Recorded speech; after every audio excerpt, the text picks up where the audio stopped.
Hey, how you doing, brother? I'm doing good. That's very good. That's Yes, very good. sir. So we had quite a bit to talk about last time. You talked with Rush. This time you're going to talk with me, and you've done a lot since then. Never But not working, baby. for people that are new to the page, let's go ahead and start from the beginning. So what CJ Lyles? Can you spell it out for me? CJLILEZ, just like CJ Lil Easy, no spaces. CJ Lyles. And are you out on all platforms? Yes, sir. You are. Yes, sir. So I can find you absolutely anywhere. Everywhere. Okay, that's perfect. So exactly where are you from, CJ? Tulsa, Oklahoma, 918, born and raised, baby. Also, any blocks that you ended up representing or 14th Street, right there off of Charles Page. Charles Page? Very west, man. 14th Street. Shout out to my boy YSK, man. That's the block I represent, 14th Street. Growing up around there, did you have any siblings? I'm a middle child of 4 women, bro. So I consider a lot of people as siblings. So whether it's let's say that was in your household. Yeah, I had a lot of siblings. How was it growing up with siblings? Man, it was shit. Sucked. It was all women, right? Yeah. Can't imagine what that was. You got any good stories about your? I guess you would say your sisters. They beat the fuck out of me, bro. Beat your ass. Yeah. As soon as they heard Pops be like, he can't lay a hand on y'all. Like, they took advantage. So you being the only male, were you considered maybe the problem child? Nah. No. Somebody else? Yeah. Are you the black sheep in your family at all? Yeah, I'll say I'm the black sheep. 100%, because I have the cognitive focus to what I'm doing, and it's not very approved of 99% of my family. So what's your relationship with your parents then? My ma and my pops, I love them all to death, but it's an adult relationship. It's very foremost, like you my ma, you my pops, but like this ain't no like grew up together as a kid. It's like I was 18 when we started forming a relationship together, really, and that's just kind of how it's been since. So. Oh wow. So you went to school out here in Tulsa, or? I went to school in Tulsa and Sand Springs. How were you in school? Man, rapping. Rapping? You were rapping since school. So what grade would you say that you started rapping? Man, whatever year 12 years old is, man. Oh wow. Okay, that's awesome. That's impressive. 12 years old. Did you graduate? Yeah, I graduated. Class 2020. Year of COVID. How did it feel to be able to graduate?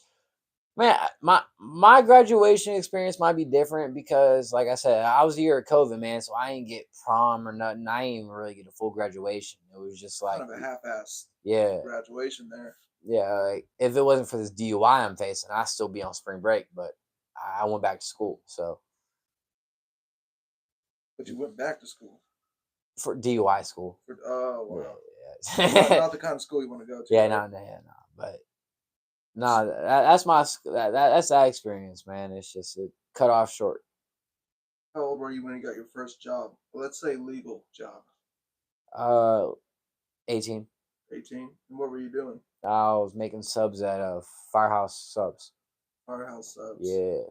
Did you like making sandwiches there? Were they consider you a sandwich artist? Nah, that's Subway, man. Firehouse Subs, and I ain't trying to plug nothing. Ain't nothing sponsored, nothing. But Firehouse Subs it's a real ass sub place, man. If you want a good ass sandwich, man, I go there. They're a little expensive, but they go there. They have some bomb ass fucking sandwiches, man. Did you know whenever you were younger what you wanted to be when you grew up? Yeah, exactly what I'm doing now. You wanted to rap. Yeah.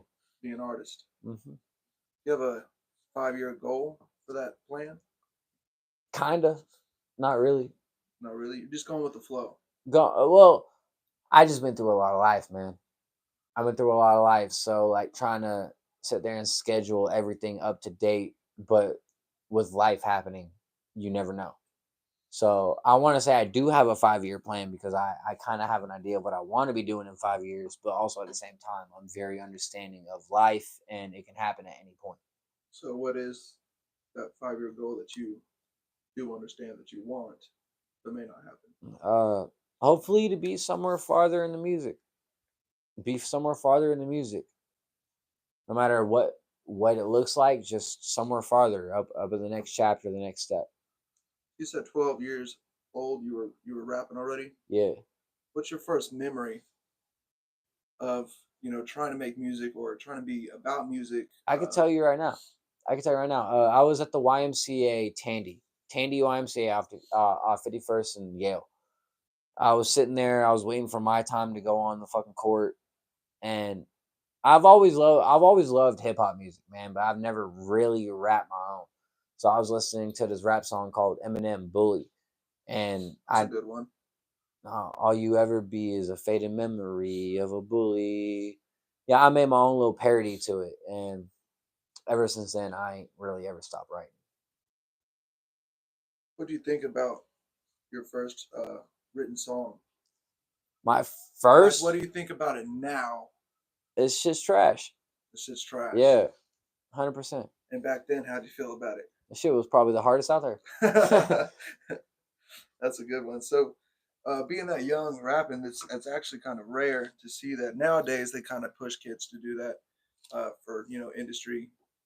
Man, I'm not nobody to be pushed for nothing, man. I'm somebody who's here for the culture, who's here for everything about hip hop. Hip hop saved my life, and I'm here to give back to it fully. Saved your life. So then, when is the first time that you knew for sure that you were going to start taking being an artist serious? All of us used to rap with our buddies or stuff like that. But when was like, I'm putting my foot down. We're getting serious. When I almost killed myself when I was 13 years old. So that's why you say rap saved you. Rap saved me because if I didn't think of lyrics to a song to that day, I probably wouldn't be sitting here talking to y'all. That's good. That's actually a good story. What is your friends or family? What do they think about it then, and what do they think about it now? They probably still think it's stupid, and they probably always think it's stupid. But I get it. It's a very out there dream that I'm chasing. Right. That don't happen for a lot of us, and they're looking out for the best. They just want to make sure that I don't, like be stupid with the shit. So it saved your life then, but what does music mean to you now? It's my voice, man. It's my voice. It's the way I can get how I feel off my chest. It's everything to me, man. It's how I move throughout life. It's what's taught me to be a man. Everything. It's a part of you now. It's everything with me. I breathe it. So if you breathe this and this is a part of your life, how do you take criticism pretty well? Do you get criticism very often? Yeah, 100%. And how do you deal with criticism? Do you take it in? You blow it off?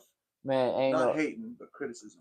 Ain't none of them on the radio as much as I've been on the radio, man. I used to really take criticism like that, but at the end of the day, I've also realized that they can be judgmental as long as they want. But the most people I get criticism from is other local wannabe rappers, and I hate that shit. Yeah, they either love me or they hate me, and they hate me because I'm in the spot they want to be. So you'd say you take criticism pretty well, but now you don't even take it at all. Nah, I'll take it 100%. Shit, you might be my next track.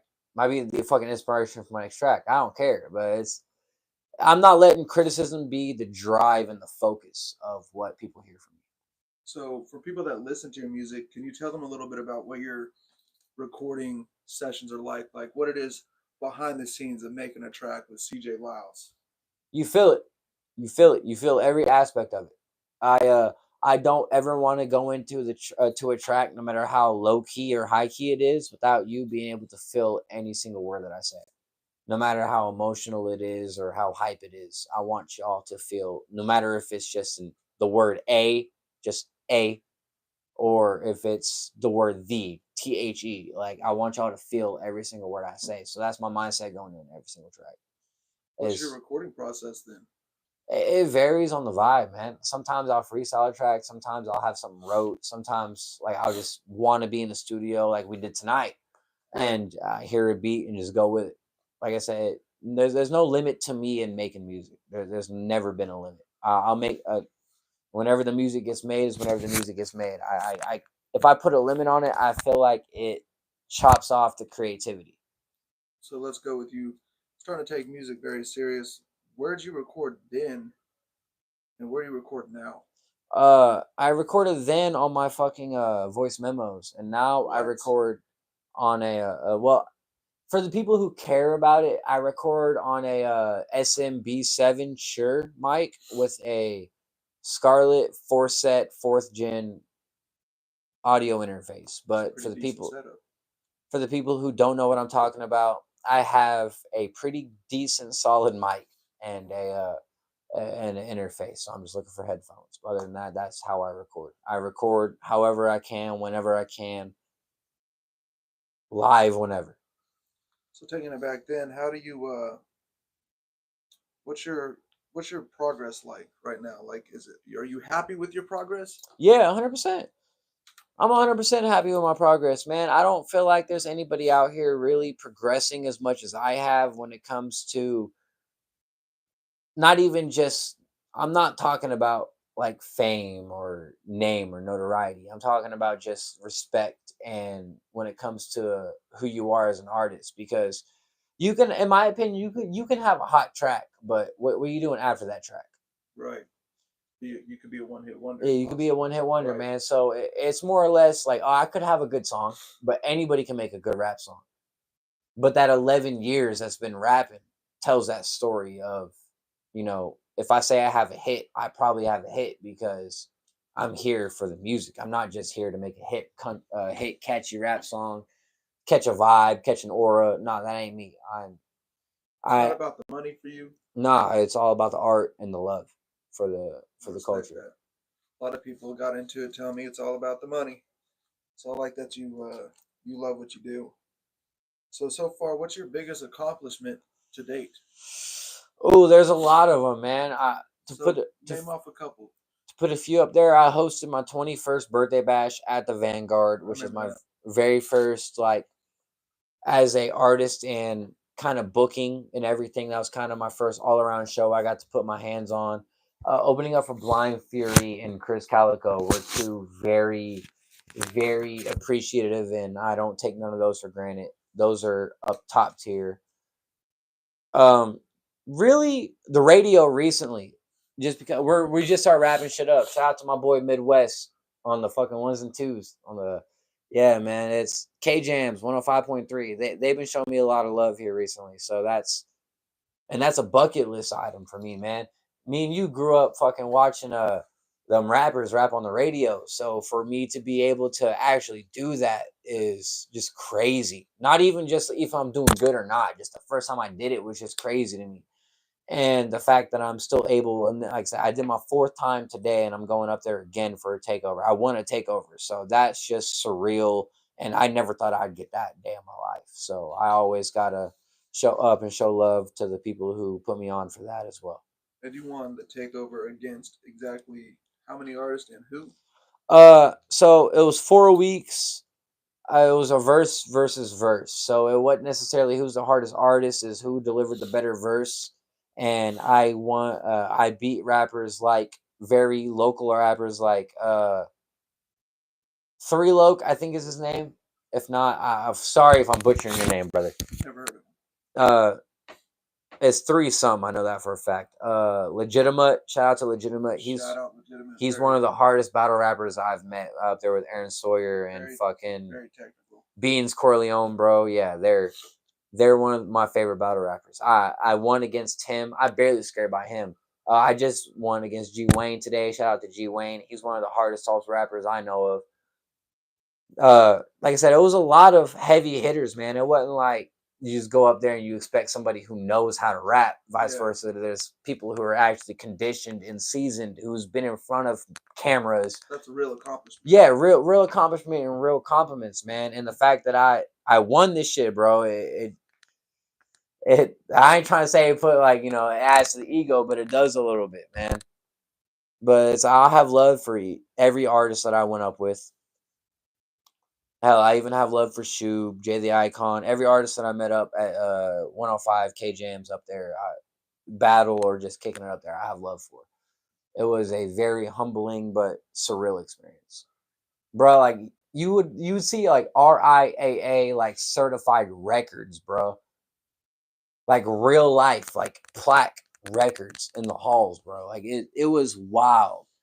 I'm trying to experience more of that in my life, man. I don't. That's the shit I live for.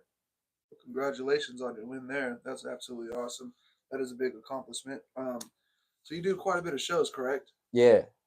What do you feel about rappers who have vocals in the background? Depends on how you do your set. And depending on, It if I feel like you're karaokeing your set, then I ain't gonna fuck with it. But if you're more of a performer, then I'm gonna fuck with it. Like I said, it just varies on the energy that that artist carries within their set. That varies if I fuck with it. Like I said, I'm not gonna sit there. If you're sitting there just rapping along to your song on stage, then I'm most likely not gonna fuck with it. But like it, shout out to Gengar. He's one of the big people that I've seen because I used to be the same way. I used to rap with vocals. Because he's the one that showed me like it don't fucking matter.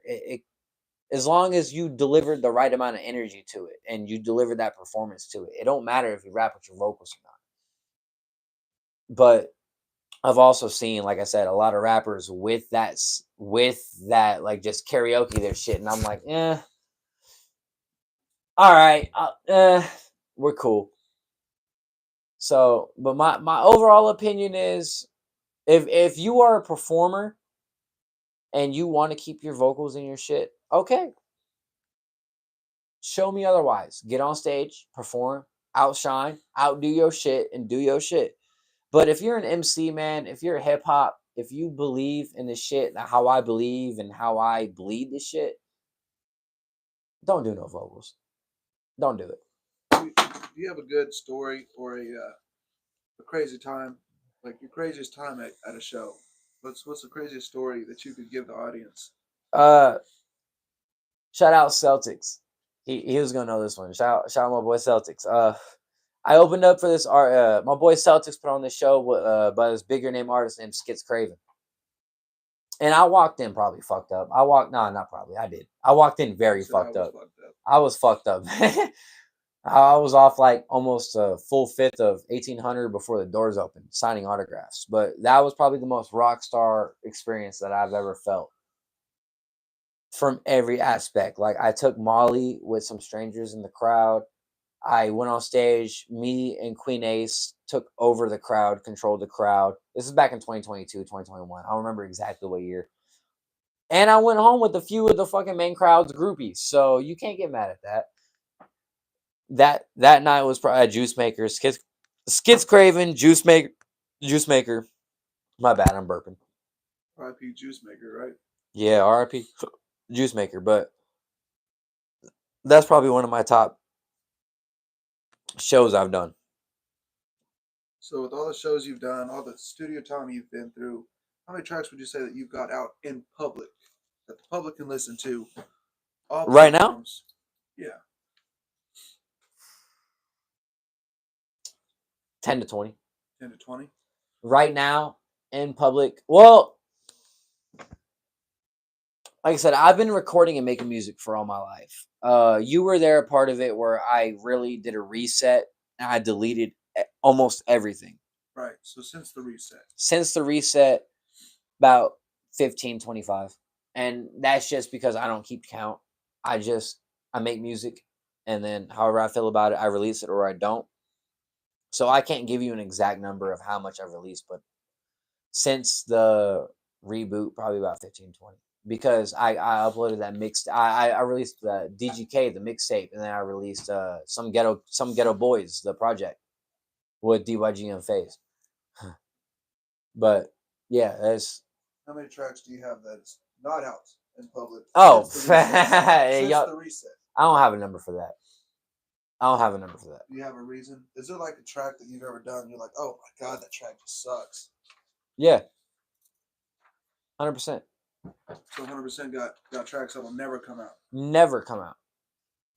I got tracks I'm working on the tape right now, probably with features that will never come out.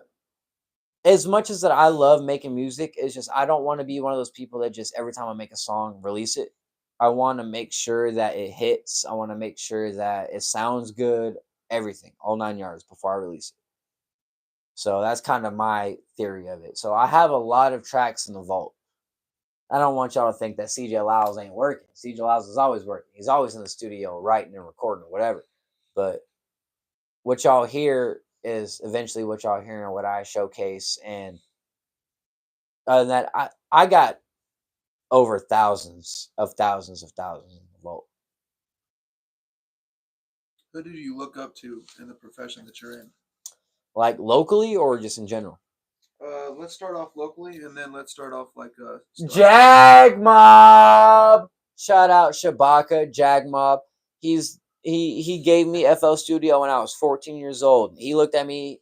My grandma tried to give me swimming lessons like I needed them, but I didn't really need them like that. So he was my swimming coach. So we started talking and chopping it up. I was 14 years old. And he's a very lyrical, spiritual person, but he gave me FL Studio, man. And without him and without the OG Vashawn Blake, I wouldn't be here. None of CJ Lyles would be here. And I honestly believe that. Though both of those boys, Shabaka and Vashawn, are the sole reasons why I'm here. So who does someone that you looked up to, like inspiration wise? Big time artist, someone that you felt like you really related to. Eminem. Eminem. Well, I'll be 100% with that, because a lot of people don't understand is if you grew up in a part of town where I grew up, the lack of melanin is a very big fucking thing. It's a challenge. And Eminem was the first person that I ever got to hear that was acceptable in our community. Because you grew up in the north side too, you understand. Eminem and fuck. Can you name another white rapper that was really acceptable by our community besides Eminem? No. Besides like the Beastie Boys, maybe if like maybe Vanilla Ice for like 0.5 seconds.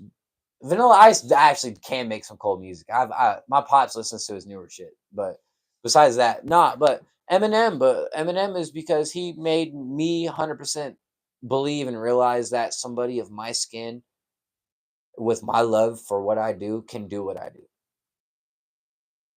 So, 12 years is quite a long time. Let's talk about any recent beefs. Have you had any recent beefs? Yeah. Yeah. I'll say it right now on camera. Fuck Ghetto Gabe. Fuck Unfazed. Yeah. I got beefs. And where do those stem from? Younger motherfuckers thinking they know shit. That's all it is. So it's something that you pretty much hash out eventually, right? If it comes to hand, well, me and Ghetto Gabe, as it comes to hands, I don't think, because Unfazed is like a little bro to me. So when it comes to big bro, I don't think I can physically put hands on him, just because as a bigger brother, I don't want to do that. Right. That's just how I feel. But at the same time, the motherfucker's talking a lot of shit. So sometimes, you understand, big bro got to step in sometimes. But no, that's the only two beefs I got. And like I said, one of them is, like I said, I stand on my shit. I ain't gonna hide nothing. I'm gonna let y'all know who I beef with. One of them's real recent, but it's low key, it's personal. And the other one's Ghetto Gabe. We all know who Ghetto Gabe is. We all know my problems with him. It ain't nothing. Is there anybody that's local that you'd like to get a track in with? Besides the team? Besides Lovelace, baby. I want to put my pen against you, man. I really want to test my pen out against you. When I say test my pen out, I mean every aspect of it. I consider you one of, if not the best lyricist in Tulsa, and in the words of Ric Flair, in order to be the man, in order to beat the man, you got in order to be the man, you got to beat the man. And I'm not trying to beat him on a track, but I want to hear how mine and his bars go back and forth on a record, because I think that would honestly be something that the town's not ready for. That'd actually be pretty dope, actually. I'm very excited. We've talked a lot about it. We have a few ideas in mind, but I really want to get a track with Lovelace, and I want to get a track with Dewan Dupree. Those two cats are probably the two people that I think, out of, besides my homeboy Rome, shout out to Rome. Those two cats I think match my energy the most and what I do with this hip hop shit. I feel like us three can make a very, very solid ass fucking lyrical ass track. Who in Tulsa do you feel like has, let's say, top five performers? Performers With vocals, without vocals. Yeah. performers. This one's it's gonna be biased. If anybody listens, this is gonna be biased. This is gonna be people who I've personally seen, who I fuck with. So don't get your panties in a bunch. If you got fucking panties in a bunch, fucks up. You know where to find me. Gengar is number one for me. He just goes crazy. Sam Morgan, Gengar is number one for me. Hands down, the best performer in Tulsa. His energy, there's not a there's not, and I've watched him perform for years. Like when I say years, about as long as I've known you, I've watched him perform for years. And there's not a single time where his energy has not captivated me, him and Keegan both. So fuck that, not Gengar, Kicked Hopeless, the whole set, both of them together. I feel like is the best performers in Tulsa. And if I'm being humble, I'll put myself at number 2. Freitas, I will put Freitas up there because he is very talented. I'm not gonna say it from the rapping perspective because you know me. Let's keep it rap. Keep it rap. Keep it rap. Yes. Okay.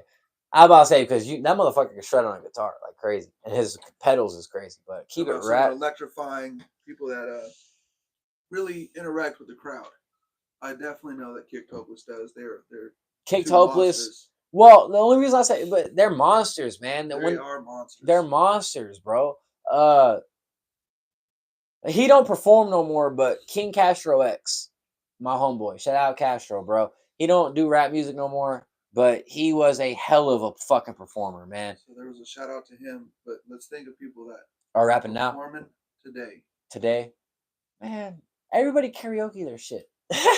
Marcel P, he's up there. Marcel Black, he's up there in Tulsa for sure.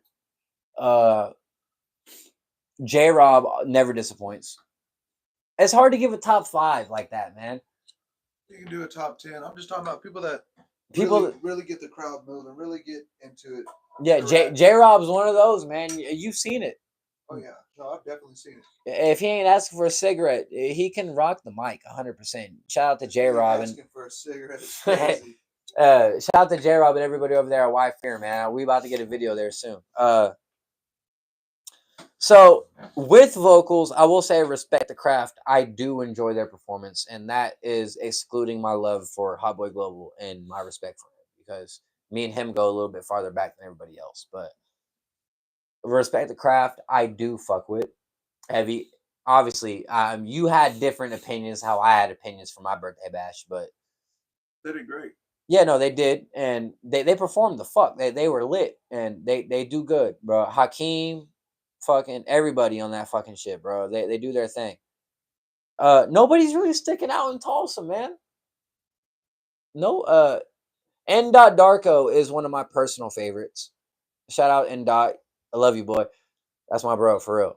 Yeah, he's one of my personal favorites. His voice is for me, really, man. If you want to stick out, it's just what your performance stands out to. Blue Heron is a great performer. Shout out Blue Heron. He is a great performer. He's made me shed a few tears. I ain't gonna lie, a few times on some of his sets. So he knows how to get the crowd involved, and he knows how to control the energy. So respect always gives out to people who can do that. But there's hella dope performers, man. Not as much as there's trash ass rappers, but who's the first trash rapper that comes to your mind? I plead the fifth. Plead the fifth? Nah, fuck that. Savage 444. I'll say it. And I'm not trying to be mean with it, man, but it's just you gotta find the beat. Find the beat. I've watched this guy perform for over a year, and he has not got better in my opinion. And that says something to me.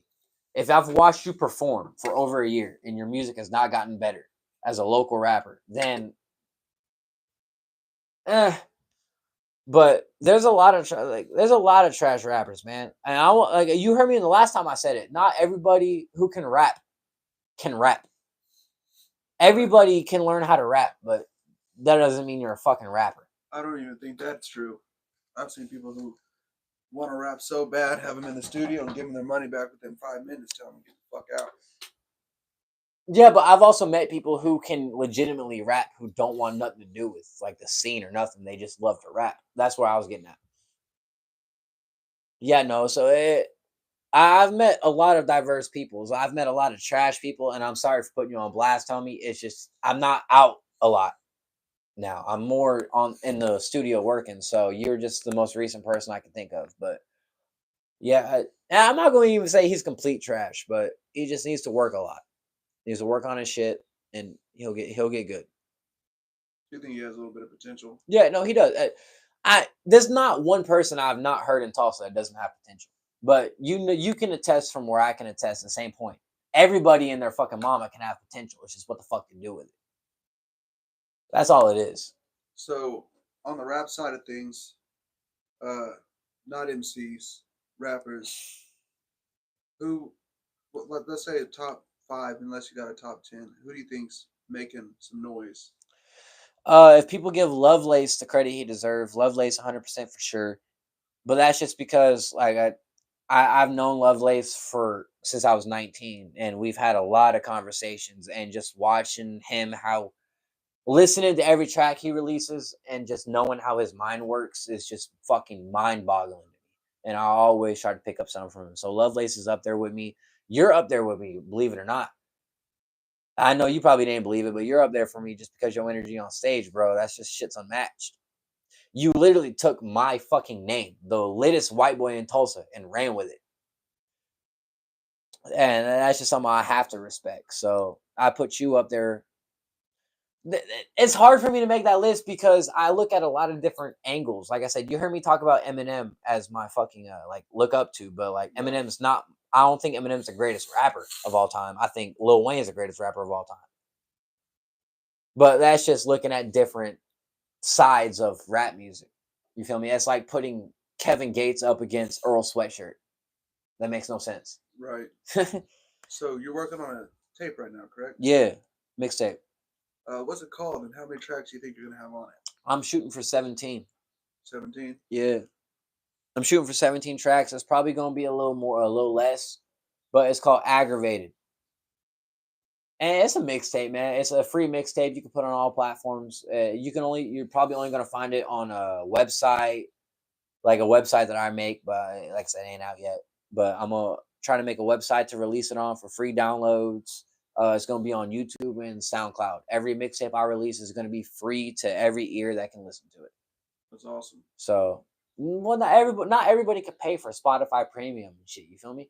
Right. And you came from the same place I came from. We came from like motherfuckers working on them dishes in the back, playing their fucking on YouTube on their phone in the fucking cup or something. Yeah. So that's who I make music for. Is people like that.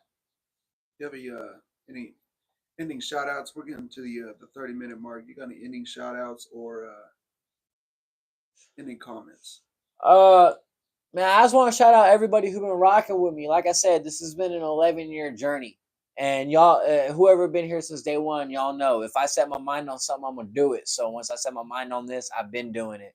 And I couldn't do none of this without everybody else's love and help, man. So I just want to shout out to everybody who's been supporting me and rocking with me throughout the last decade since we was kids, or if you were an adult rocking with me, man, we still doing it. We still doing our thing. We putting on for the T. You feel me? We gonna make it big one day. You heard? Hey, CJ Lyles, I appreciate your time. This is CJ Lyles, man. You guys find him on all platforms, and this is the Outlet Network where we stay Plugged in. You hear me? Welcome to season 3.